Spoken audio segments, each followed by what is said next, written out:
늙은 도시 간직한 뿐인데 부와 같이 너희를 버려두지 않으리. 내가 너희와 영원히 함께하리라.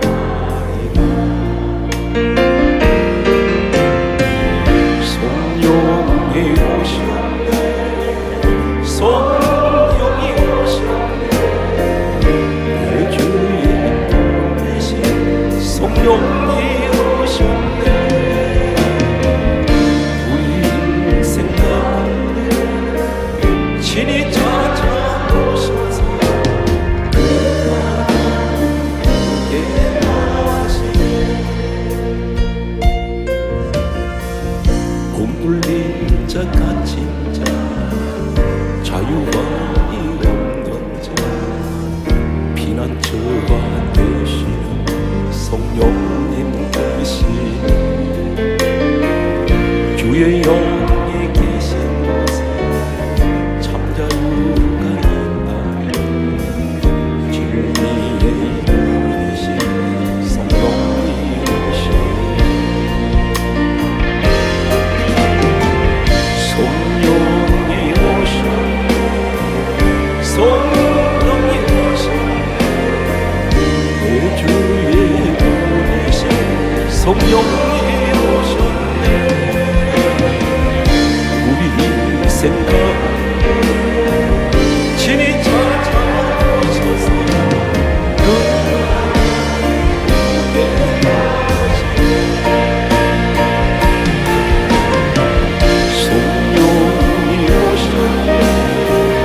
성령이 오셨네, 내 주의 보내신 성령이 오셨네.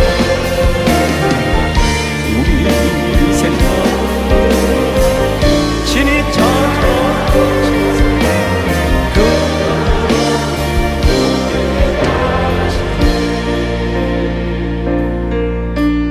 주님 다시 오실 때까지 나는 이 길을 가리라.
내가 풍성한 하늘 있는 전사가 한사 언제나 오늘 또 연착하고 해주시 주여 성령의 사랑 오늘 또 내려주소서 성령의 뜨거운 불기로서 오늘 또 주님께 종족과 죄악의 성령의 불길로 태우사 종결케 앞서서 깨끗게 주옵소서 주여 성령께서 오늘도 내려주소서 성령의 뜨거운 오늘도 함께 하소서 희생의 제법 우리 주 예수의 이시 물 속에 은혜를 오늘도 보내주소서 주여 성령의 사랑 오늘도 내려주소서 성령의 뜨거운 불길로서 오늘도 주께 앞서서 주님의 기쁘신 세상에 알려줘 하늘의 능력과 권세 오늘도 입혀주옵소서 주여 성령의 사랑 오늘도 내려주소서 성령의 뜨거운 불길로 오늘도 함께 하소서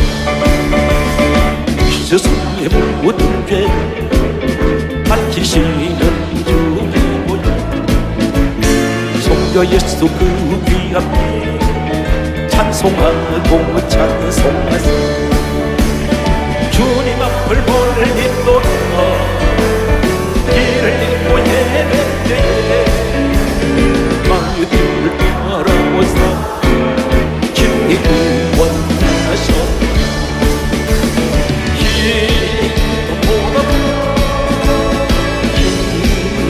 보다 주의 의심 보여도 깊게 씻어주옵소서 다시 원을 쓰셨소니 피로 울불 셨고 십자가의 모진 고통 나를 위하지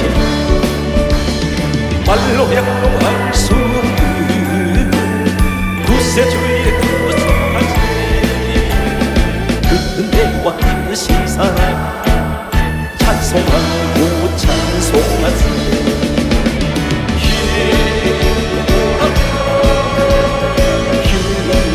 힘보다 주의 흘리신 물로 깊게 씻어주옵소서 아버지를 물리도록 바른 길을 좁보이고 여러가지 죄악으로 주옥같이 되고서 물같은 것과 기온이 씻을 수가 없네 주여 귀한 고백기로 나를 정결케 하옵소서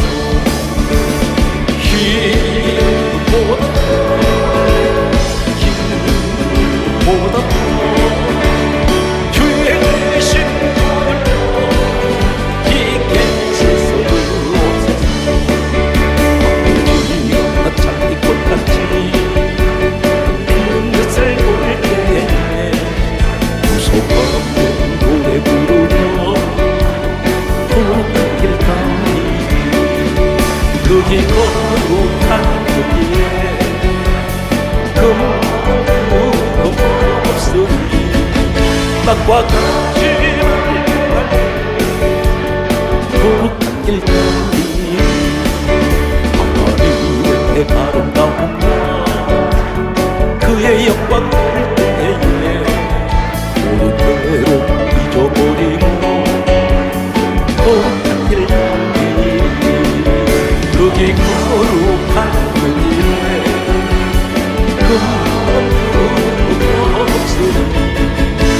낮과 같지는 거룩한 길들이 다른 땅에 세워지고 사막에 으로 찬송 부르고 거룩한 길들이 여기 거룩한 길에 눈으로 없으니 땅과 같이 거룩한 길들이 여기 악한 짐승 없으니 두려울 것도 없겠네 부부로 노래 부르는 거룩한 길들이 여기 거룩한 길에 거룩한 소리 낮과 같이 거룩한 길들이 여기 죄인 전도 없소니 거룩한 자뿐이라 주가 주신 멸류관 쓰고 거룩한 길들이 여기 거룩한 길에 거룩한 소리 낮과 같이 거룩한 길들이 반드시 내가 너를 축복하니 반드시 내가 너를 전지는 그리고 나의 약속 영원히 펼치는 영원 말라 강하고 강대하다 낙심하여 낙심하여 시름치 말라 할렐루야 내 소원 이루는 날 속히오니 내게 영광 받으리 영광의 그날이 속히오니 내게 찬양하리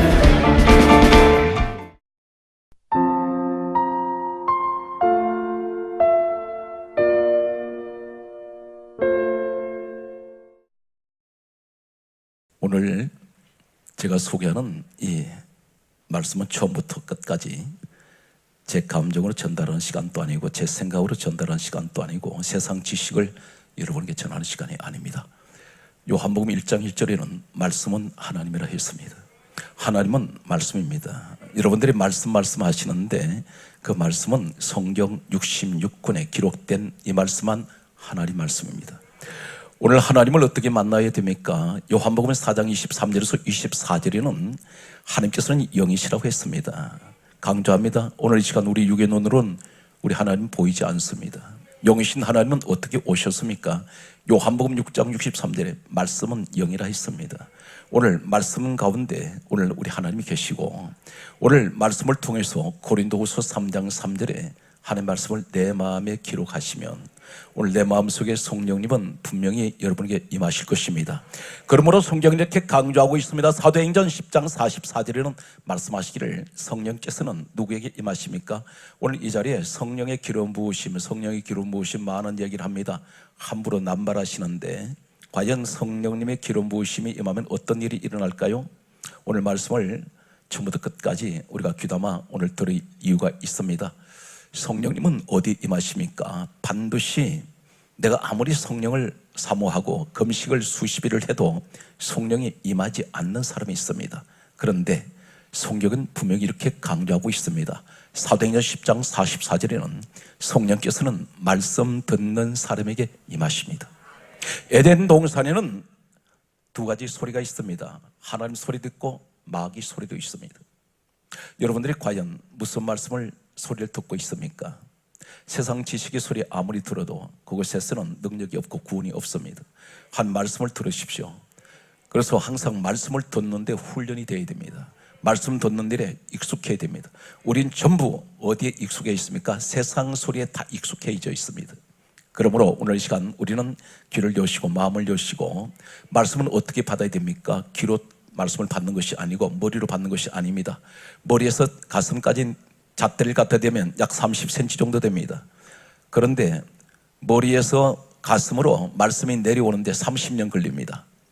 지금까지 말씀을 듣긴 들었는데 순전히 머리로만 들었습니다. 내 머리로 판단하고 내 머리로 생각하고, 그런데 성경은 이렇게 강조하고 있습니다. 말씀을 마음으로 받아라. 오늘 성령님이 어디에 와 계십니까? 마음에 와 계십니다. 따라하십시오. 성령님은 말씀 듣는 모든 사람에게 내려오십니다. 성경이 이렇게 강조하고 있습니다. 잠언 30장 6절에 너는 하나님 말씀 외에 다른 것을 더하지 말라. 다른 것을 더하면 내가 너를 책망하겠고 너는 거짓말하는 자가 될까 두려우니라. 말씀을, 오직 성경에 기록된 이 말씀을 전하면 이 말씀 속에 무엇이 있습니까? 하나님이 천지를 창조하신 하나님의 지혜가 있습니다. 죽은 자 살려내시는 하나님 능력이 있습니다. 오늘 이 말씀을 듣고 계시다가 여러분 주저앉아 있던 것들이 다 일어나는, 회복되는 시간 되시기 바랍니다. 성령의 사람들을 계속해서 시리즈로 지금 소개하고 있습니다. 마태라는 사람을 소개하겠습니다. 이 마태라는 사람은 마태복음, 마가복음, 누가복음에 세 복음서에 기록되어 있습니다. 참고로 말씀을 드리겠습니다. 마태복음 9장 9절 오늘 본문 말씀을 보게 되면 예수님께서 마태라는 세리가 세관에 앉아있는 것을 보시고 나를 따르라. 그런데 이 말씀이 떨어지자마자 성경 강조하고 있습니다. 일어나 예수를 따르니라. 이렇게 기록하고 있습니다. 잠시도 주저하지 않습니다. 성경 말씀을 계속해서 보게 되면 마가복음 2장 14절은 이름이 다르게 나옵니다. 예수님께서 레위라는 세리가 세관에 앉은 것을 보시고 나를 따르라 하시니 일어나 따르니라. 마태복음에는 마태라 했고 마가복음에는 레위라고 기록되어 있습니다. 좀 더 구체적으로 기록되어 있는 이 마태, 레위, 이 사람에 대해서 성경이 이렇게 강조하고 있습니다. 누가복음 5장 성경 말씀 보게 되면 27절에서 28절, 29절 말씀을 보면 다음과 같이 기록하고 있습니다. 예수님께서 레위라는 세리가 세관에 앉은 것을 보시고 나를 따르라 하시니 28절에 이렇게 말씀합니다. 모든 것을 버리고 예수를 따르니라. 이렇게 강조하고 있습니다. 그리고 이어서 29절에 이 레위라는 사람이 예수님을 자신의 집에 모셔서 성경 강조합니다. 큰 잔치를 열었다고 기록하고 있습니다. 짤막한 이 내용 속에 대단히 중요한 우리에게 하나님께서 요구하시는 이 시대에 강력한 메시지가 있습니다. 다 제자 되기 원합니다. 성경 공부 많이 했다고 제자 됩니까? 아닙니다. 예수님을 따른 자는 누구일까요? 왜 마태라고 말하고 레위라고 말하고 있을까요? 본래 이 사람 이름은 레위입니다. 이 레위인데 마태란 이름은 예수님을 따르면서 예수님 제자 되고 난 후에 이름이 바꿔지게 됩니다. 레위라는 사람은 명문 가문의 집안입니다. 참고로 말씀드립니다. 예수님께서 이 땅에 오시기 전 약 1500년 전 모세라는 사람이 이끌었던 광야 40년 광야길 갈 때에 이때가 BC 1450년에서 1400년 사이로 알려져 있습니다. 이때에 하나님께서는 성막을 짓게 하신 후에 최초로 이 땅에 하나님 집을 지으시면서 최초로 세우시는 제사장이 있습니다. 그 제사장이 출애굽기 28장 1절에 보게 되면 초대 제사장 아론이라는 사람이 있습니다. 이 아론이 레위 사람입니다.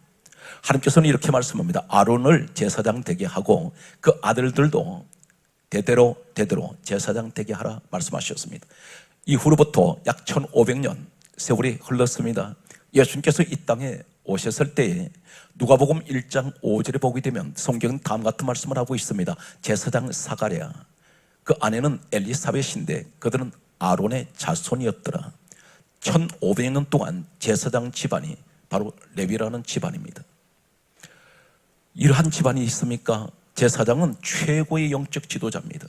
이 집안에서만 누구든지 남자는 태어나면 다 제사장이 됩니다. 예수님 시대에도 제사장이 되었던 이 레위 사람, 그의 아버지는, 그의 부모는 이 아들 이름을 레위라고 지었을 때는 제사장 되기를 아마 소망했던 것이 같습니다. 그런데 이 사람이 못하고 있습니까? 세관에 앉아있는 세리입니다. 지금으로 말씀드리면 세무 공무원이 되었습니다. 세무 공무원에 대해서 잠깐 소개하겠습니다. 이 세리는 당시에 역사를 보게 되면 4개 국어를 해야 됩니다. 아람어를 사용해야 되고 헬라어, 히브리어, 라틴어를 사용해야 됩니다. 왜 그러냐면 그 당시에 유대 지방에는 4개 언어를 사용하고 있었습니다. 그 당시에는 예수님께서 이 땅에 오셨을 때는 유대 민족은 로마의 식민지로 있었습니다. 이때에 이 세리, 이 레위 같은 사람은 어떤 일을 했느냐면 로마 편에 들어서 이 사람은 그쪽에서 녹을 먹고 살던 사람이었습니다. 그런데 그 당시는 세리가 세무 공무원이 되면 월급은 없습니다. 다만 세금을 거둬들이는 데 대해서 분배를 하게 되어 있습니다. 그러다 보니 갖가지 명목의 세금을 이 사람들은 납부하도록 했습니다. 한 가지 예를 들면 지금 마태라고 하고 레위라고 하는 이 사람의 출신지는 가버나움이라는 곳입니다. 지금 이 사람이 가버나움에 있는 사람입니다. 여기서 그는 성장했고 세리가 되었습니다. 그런데 이 가버나움이 어떤 곳이냐면 예루살렘이라는 수도에 들어가는 관문과 같은 길목에 있습니다. 이것을 통과해야 예루살렘으로 들어갈 수가 있습니다. 그런데 이것을 통과하려면 통행세가 있습니다. 누구든지 이 길을 지나서 예루살렘으로 가는 사람들은 짐을 싣고 가든지 짐을 가지고 가는 사람은 짐 조사를 해서 짐의 가격이, 이 물건 가격이 얼마인지를 계산합니다. 여기에서 물건 가격을 계산을 해서 10%에서 12%를 세금으로 부과합니다. 이것을 착취하는 것과 같습니다. 그리고 사람이 통행을 하면 사람 수에 따라서 통행세를 지불해야 합니다. 이 외에 갖가지 세금이 부과되었습니다. 유대 사람들은 아우성을 지릅니다. 먹고 살기가 힘드는데 수많은 갖가지 세금을 거둬들이는 이 레위, 이 세리는 원성의 대상입니다. 유대 민족이 볼 때는 이 사람은 원망의 비난의 대상입니다. 더구나 로마 적군들 편에 서서 같은 동족끼리 못살게 구는 이 세리, 레위라고 하고 마태라고 하는 이 사람. 그런데 예수님께서 이 사람을 불러주셨습니다. 오늘 사랑하는 성도 여러분, 우리 모습이 어떤 모습입니까? 한 가지 가버나움에 대해서 다시 참고로 소개하겠습니다. 가버나움은 마태복음 11장 23절에서 24절을 보게 되면 예수님께서 다음과 같은 말씀을 하셨습니다. 가버나움은 소돔보다 더 악한 곳이라 있습니다. 이렇게 악한 곳에 있는, 여기서 세리 일을 하는 마태라고도 하고 레위라고 하는, 마태라고 부르겠습니다. 그런데 이 사람은 제사장이 되어야 될 사람이 지금 사람들 돈이나 뜯어내는 세리가 되었습니다. 이곳은 소돔보다도 더 악한 곳인데 여기에서 하나님은 빌립보서 2장 6절에 이 땅에 오신 분이 누구십니까? 근본 하나님 본체 되신 분이 예수 그리스도입니다. 우리 예수님께서 사람을 찾습니다. 살기 좋은 곳에, 선한 사람들 있는 곳에 가서 찾지 않습니다. 오늘 복음적으로 이 시대가 가버나움 같은 것이 어디입니까? 이 세상입니다. 이 세상은 어쩌면 소돔보다 더 악한 시대인지 모릅니다. 살벌한 시대입니다. 하루가 멀다 않고 살인사건이 도처에서 일어나고 있습니다. 끔찍한 부부가 부부를 서로 살인합니다. 자식이 부모를 죽입니다. 부모가 자식을 죽입니다. 최근에 신문을 펼치기가 두려울 만큼 이 시대가 사람이 사는 곳이 아닙니다. 짐승같이 잔인해져 버린, 이성을 잃어버린 시대가 어쩌면 이 시대가 아닌가 싶습니다. 그런데 대단히 중요한 것은 그 악한 가버나움 같은 세상이랄지라도 하나님은 그 속에 하나님이 지명하시고 하나님이 구별하시고 하나님이 불러내는 사람이 있다는 것입니다. 그 사람이 바로 누구인지 아십니까? 이 시대에 바로 여러분이라는 사실입니다. 악한 이 세상에 다 망하는 것 같고 다 버린 것 같은데 하나님은 여러분을 선택하셨다는 겁니다. 오늘 이 마태를 누가 부르셨습니까? 마태가 예수님을 찾아간 것이 아닙니다. 예수님이 마태를 찾아오셨습니다. 우리가 내가 예수님을 택했다고 말하는 분들이 있습니까? 내가 교회를 선택했습니까? 내가 교회를 나오고 싶어서 나왔습니까? 아닙니다. 성경은 분명히 이렇게 말씀하고 있습니다. 내가 너를 부르지 않으면 내 앞에 올 자가 없다. 이 땅에 예수님 오실 때에 2000년에 십자가에 죽으시러 오셨습니다. 아무도 반겨주지 않았습니다. 아무도 그분을 환영하지 않았습니다. 기껏해야 예수님이 땅에 오셨을 때 그들은 수천 년 동안 메시아를 기다렸습니다. 그러나 이 땅에 주님이 오셨을 때 주님을 기다리고 있던 사람들은 마리아와 요셉, 동방에서 온 몇 사람의 박사들, 그리고 목자들밖에 없었습니다. 오늘 이 시대에 우리 주님은 내가 어느 날 갑자기 주님이 나를 찾아오셔서 나를 불러내셨습니다. 나는 죄가 많은 사람이요, 나는 세상에 돌이 미쳐 사는 사람인데, 세리같이. 어쩌면 레비의 모습인지 모릅니다. 그런데 우리 주님은 그 사람이 어떤 환경에서 어떻게 살아가든 주님은 관심 없습니다. 주님께서 일방적으로 불러내십니다. 너 나 따라오너라. 오늘 여기서 마태라는 사람을 두 가지를 우린 주목해야 됩니다. 이 사람은 대단히 결단성이 강하다는 것입니다. 주님이 부르셨을 때에 즉각 그는 행동합니다. 우리는 미지근한 신앙생활을 하는 분이 있습니다. 무슨 일을 해도 결단성이 없습니다. 적극적이지 못합니다. 이 사람은 반드시 신앙생활뿐 아니라 사업에 이런 사람은 실패합니다. 직장생활도 환영받지 못합니다. 가정생활이 행복하지 못합니다. 무슨 일이든지 적극적인 결단력이 강한 사람, 이 사람은 무슨 일에도 성공할 수가 있습니다. 여러분, 직장생활에서 적당주의는 직장에서 그냥 두지 않습니다. 쫓아냅니다. 사업은 아무리 머리가 좋아도 게으름을 피우고 적당하게 사업하는 사람은 그 사업 망합니다. 하나님은 어떤 사람을 찾을까요? 부지런하여 게으르지 말고 열심을 품고 주를 섬기는 자. 오늘 이 시간 여러분 되시기를 예수님이 축복합니다. 성경 말씀을 소개하겠습니다. 이 사람은 예수님을 따르면서 성경이 이렇게 강조하고 있습니다. 예수님께서 이 땅 떠나실 때에 사도행전 1장 5절에서 7절 말씀을 보게 되면 너희는 맨날이 되지 못하여 성령을 받으리라. 그리고 성령을 받을 때까지 기다리라 했습니다. 예루살렘을 떠나지 말라. 그렇게 말씀하셨습니다.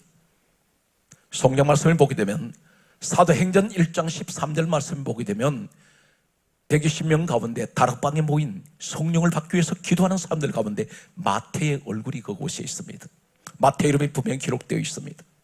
이 사람은 기도하다가 성령을 받았는데 사도행전 2장 1절을 보게 되면 바람, 불, 성령이 임합니다.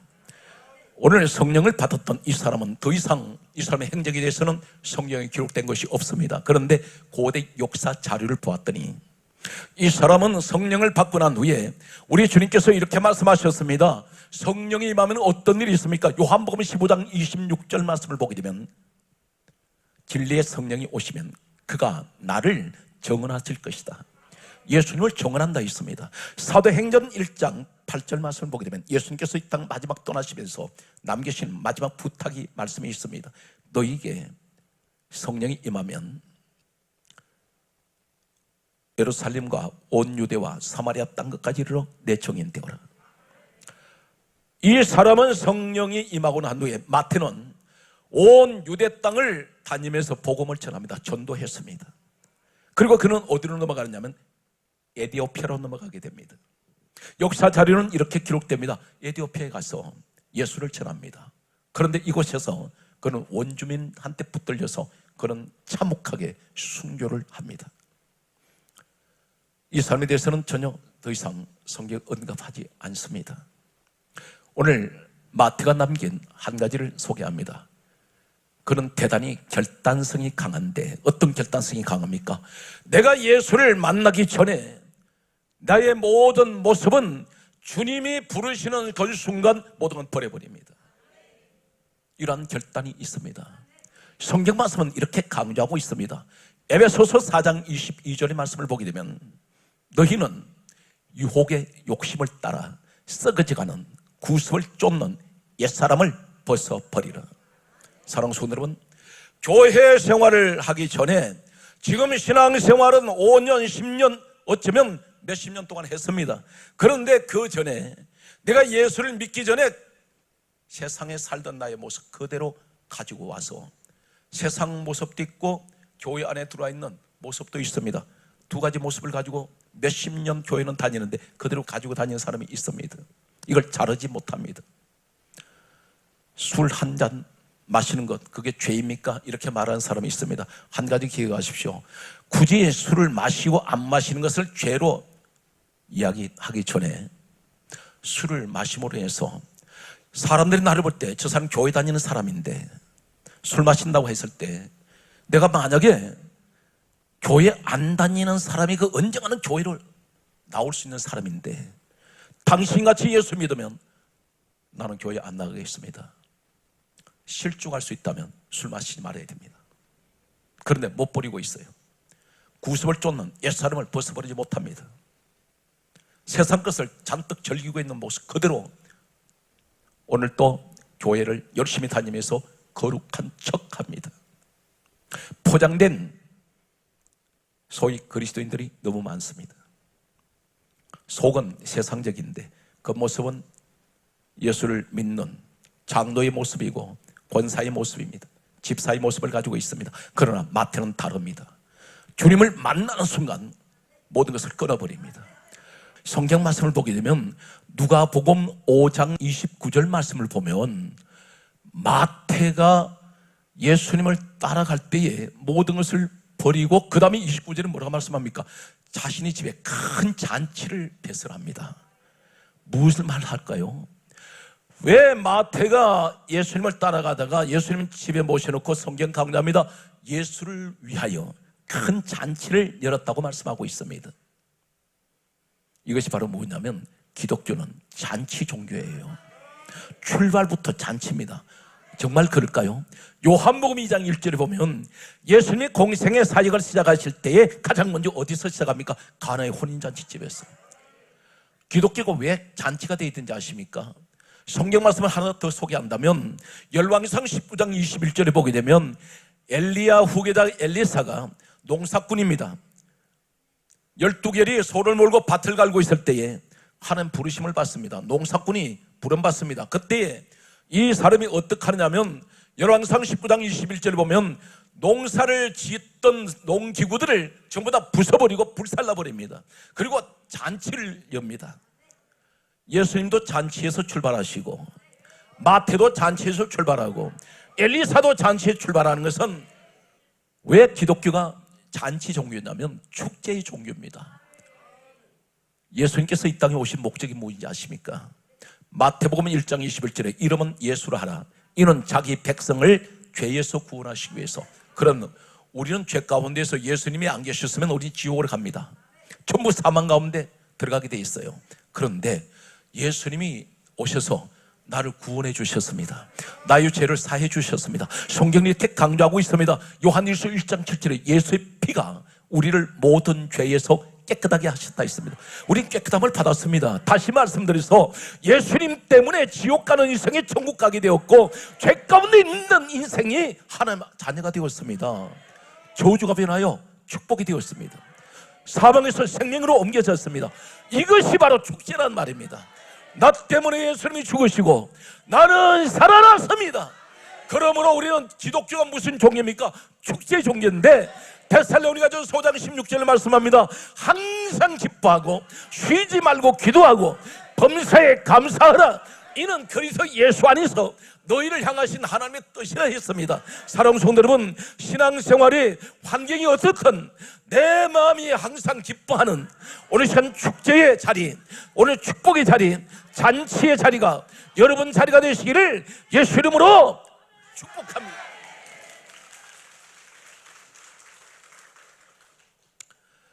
날마다 우리 신앙생활은 잔치가 있어야 됩니다. 2000년 전에 우리 예수님이 사망 곳에 이기셨고 요한일서 3장 8절에 사탄 나귀 때려잡았습니다. 우리 주님은 우리를 죄에서 구원하셨고 원수 마귀는 이기셨고, 그래서 주님이 내가 다 이루었다. 오늘 사랑하는 성도 여러분, 항상 기뻐하십시오. 그리고 날마다 감사하세요. 그리고 늘 쉬지 말고 기도하는 여러분 되시기를 예수님을 축복합니다. 오늘 한 사람을 끝으로 소개를 하는데, 마태와 동일한 그런 제자가 한 사람이 있습니다. 이 사람이 누구냐면 유명한 사도 바울입니다. 이 사람은 성령을 받았습니다. 사도행전 9장 17절에 마태와 마찬가지로 성령을 받았는데, 이 사람은 다메섹에서 예수를 만나고 난 후에 그는 결단합니다. 과감하게 잘라버립니다. 그러고 난 후에 이 사람은 자라기는 잘랐는데 계속 따라오는 유혹의 욕심을 따라 썩어져가는 구습이 계속 따라옵니다. 그때 어떻게 하는지 아십니까? 이 사람이 가장 위대하게 쓰임받은 이유가 있습니다. 바울이 고백하는 내용을 소개합니다. 고린도전서 9장 27절에 내가 내 몸을 쳐서 복종케 합니다. 썩어져가는 구습을 쫓는 이 육체의 육신의 것이 자꾸 유혹이 올라오기 시작합니다. 그때 어떻게 말합니까? 내가 내 몸을 쳐서 나는 복종케 합니다. 계속되는 자신과의 싸움입니다. 오늘 우리는 이 싸움에서 이기셔야 됩니다. 가장 위대한 사람이 누군지 아십니까? 한 나라의 지도자보다 내가 내 자신을 다스리는 자가 가장 위대한 지도자입니다. 오늘 성경 말씀은 이렇게 강조하고 있습니다. 이 사람은 그것을 이기기 위해서 썩어져가는 구습을 쫓는 옛사람, 이 구습을 죽이기 위해서 계속되는 바울의 고백은 이렇습니다. 고린도전서 15장 8절에 나는 맨 나중된 자요, 나는 만삭되지 못하여 난 자입니다. 이렇게 고백합니다. 맨 나중된 자, 나는 꼴찌 인생입니다. 그러면서 자신을 자꾸만 낮추기 시작합니다. 그러면서 하는 말이 나는 만삭되지 못하고 난 자입니다. 나는 부족한 인생입니다. 만삭이라 말은 10개월을 어머니 배에서 채우고 나와야 되는데, 이 사람은 만삭되지 못했다는 것은 7삭둥이 8삭둥이 같은 자신은 미숙아라고 고백하고 있습니다. 이 사람이 실질적으로 미숙아가 아니라 자기 자신의 모습을 점점 작은 자로 만듭니다. 그래서 바울이라는 이름은 작은 자라는 뜻입니다. 사랑하는 성도 여러분, 낮아지는 자리에 서십시오. 성경 말씀은 계속해서 바울이 이렇게 고백하고 있습니다. 고린도전서 15장 9절 말씀을 보게 되면 나는 사도 중에 가장 작은 자요, 그렇게 고백합니다. 그러면서 고백합니다. 고린도전서 15장 31절에 나는 날마다 죽노라. 왜 죽입니까? 계속해서 육의 것이 올라오니까. 썩어져가는 구습을 쫓는 옛사람이 자꾸만 이 사람을 발목 잡습니다. 오늘 여러분, 그런 유혹받는 사람 많습니다. 과거의 세상의 모습이 때때로는 내 모습에서 나타날 때가 있다는 것입니다. 그런데 바울은 날마다 자신을 죽인다고 말합니다. 육을 죽이고 있습니다. 오늘 이 시간 사랑하는 성도 여러분, 주님 앞에 내가 바로 서기 위해서는 우리도 바울의 고백같이 날마다 나를 죽이는 오늘 여러분 되시기를 축복합니다. 성경 말씀은 계속해서 이렇게 말씀합니다. 에베소서 3장 8절에 바울이 고백하기를 나는 모든 성도 중에 지극히 작은 자 중에 작은 자요. 자신은 이제는 주의 종들이 아닌 성도들 가운데서 가장 작은 자라고 고백합니다. 그러면서 계속해서 고백하고 있습니다. 디모데전서 1장 15절에 말씀하기를 따라하십시오. 나는 죄인 중에 괴수니라. 자신이 죄인 중에 괴수라고 말하고 있습니다. 말씀의 결론을 가겠습니다. 바울의 고백을 들으십시오. 이 고백은 지금부터 제가 소개하는 내용을 잘 들으시고, 항상 이 고백이 주여 세상 것이 아무리 귀하고 아무리 소중해도 오늘 고백하는 이 바울의 고백이 우리의 고백 되시기 바랍니다. 무엇이라고 고백하고 있습니까? 로마서 14장 8절에 내가 살아도 주를 위하여 살고 죽어도 주를 위하여 죽나니 내가 사나 죽으나 다 우리는 주의 것이로다. 살아도 죽어도 우린 주님에서 살고 주님에서 죽는 진정한 이 시대에 살아있는 순교자가 되십시오. 성경 말씀은 이렇게 고백하고 있습니다. 그러므로 갈라디아 2장 20절에 고백합니다. 바울의 고백은 이렇습니다. 내가 그리스도와 함께 십자가에 못 박혔나니 이제는 내가 사는 것이 아니요 오직 내 안에 그리스도께서 사시는 것이라. 내가 십자가에 못 박혀버렸습니다. 나의 구속을 쫓는 이 사람은 십자가에 못 박혀버렸습니다. 예수와 함께 주님이 나를 위해서 죽으셨다면 이제 나는 주님을 위해서 죽어야 됩니다. 그것이 사명자의 길이에요. 한 가지 기회가 왔어요. 사명자의 길을 가면서 교회 직분 받아서 일하시면서 칭찬받기 원하십니까? 사람들한테 박수받기 원하십니까? 당신은 가짜입니다. 일하다 보면 욕먹습니다. 교회 이런 직분 감당하다 보면 반드시 돌멩이 날라옵니다. 상처받습니다. 시험이 옵니다.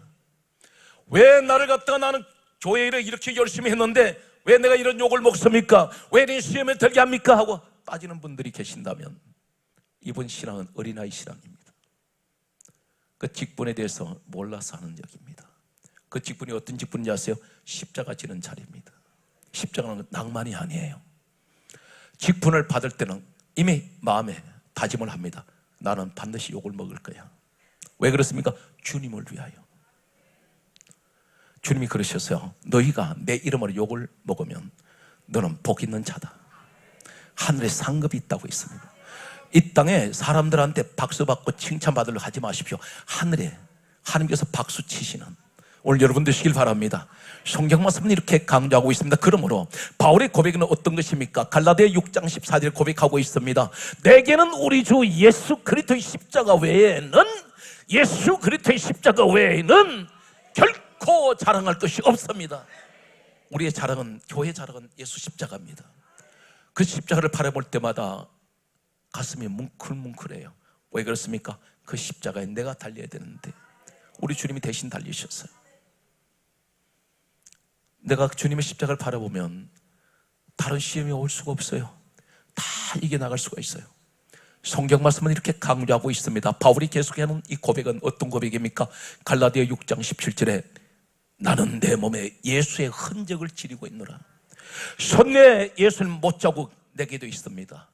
발에 예수님 못자국이 내게도 있습니다. 옆구리에 상자국 내게도 있습니다. 주먹으로 얻어맞은 내 얼굴에 주님의 흔적이 있습니다. 나를 침뱉으십시오. 나를 주먹으로 치십시오. 내 손에 발에 못 박으십시오. 그 사람들 우리 주님은 어떻게 하셨습니까? 아버지여 저들을 용서하여 주옵소서.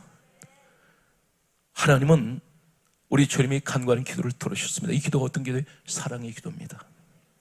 성경 말씀은 이렇게 말씀하고 있습니다. 빌립보서 1장 20절 말씀은 내가 살든지 죽든지 내 몸에 그리스도께서만 존귀하게 되기를 원하노라. 존귀하게 주님 영광만 받으세요. 오늘 사랑하는 성도 여러분, 우린 지금까지 말씀을 들었습니다. 여기서 가장 중요한 것을 기억하십시오. 결단하십시오. 그리고 신앙생활의 잔치가 되십시오. 교회 생활 예배 한번 들고 나면 날아갈 듯이 기쁩니다. 일주일 내내 세상 가운데 이리 치이고 저리 치이다가 온갖 세상 이 눈치 저 눈치 다 보다가 힘들어서 주일 한번 교회 찾아온 분들이 계십니다. 이분들한테 다시 무거운 짐을 지고 세상을 나갈 것이 아니라 주님께서 말씀하신 뭐라고 말씀하셨습니까? 수고하고 무거운 짐진 자들아 다 내게로 오라. 내가 너희를 쉬게 하리라. 이 쉬게 하신 날은 안식을 말합니다. 사랑하는 성도 여러분, 교회 생활에 안식이 있으시기 바랍니다. 그러기 위해서는 어떻게 됩니까? 내가 세상 가운데 어정쩡하게 서 있지 말고 주님 안으로 들어오는 결단하는 여러분 되십시오. 이 사람이 어떤 사람인가? 하나님이 성령을 받게 하셔서 반드시 한 시대에 여러분 위대하게 서시는 오늘 본문에 소개된 마태와 같은 이런 사람들 줄 저는 확신합니다. 오늘 성령이 여러분과 함께 하십니다. 오늘 성령님이 여러분을 지켜주십니다. 따라서요, 주여 성령을 내게 주시옵소서.